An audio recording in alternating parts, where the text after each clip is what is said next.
Hi, welcome to Watch Hat Sauce. My name is Lou, and this is a segment that I like to call Lou's Reviews, where I talk about movies that are brand spankingly new, ready for you to view, but before you do, here's my review on Riddick. Two things have fueled the career of Vin Diesel, and everyone thinks of Fast and Furious, but he got his first kicker back in 2000 with Riddick, and we're back for the third installment called Riddick.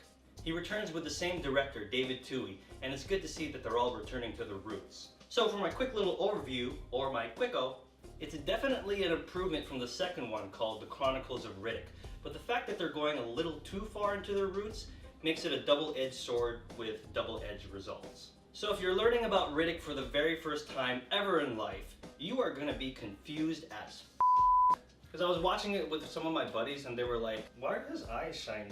What's a Furia? Are they furious in Furia?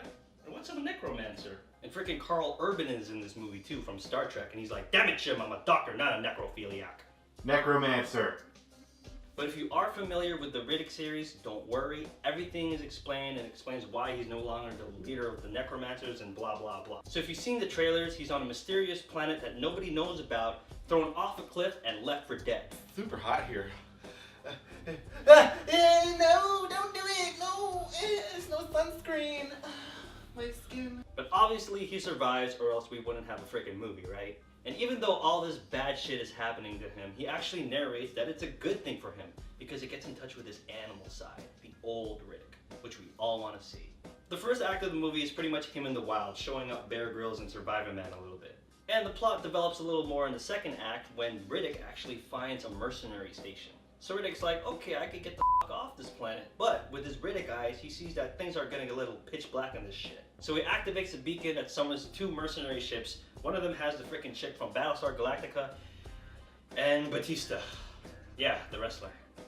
And he's terrible.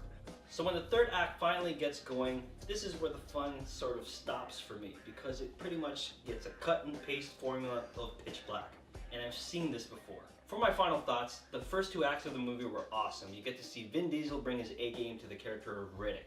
And then for the third and final act, I found it very anticlimactic, very predictable, and a bit of a letdown. Without further ado, Lou's Reviews gives it 2.8 fabulous Riddicks out of 5. But next week, I'll be checking out Insidious Chapter 2. But if you like what you've seen here so far and want to check out more, look down below, like and subscribe, and you're good to go. Later! Into this, the movie was basically a ripoff of The Little Engine That Could. Theo wants to race in like the Indy 500, but he can't because he's a snail. Snails don't do that. Who the fuck wants to watch a snail race against a car?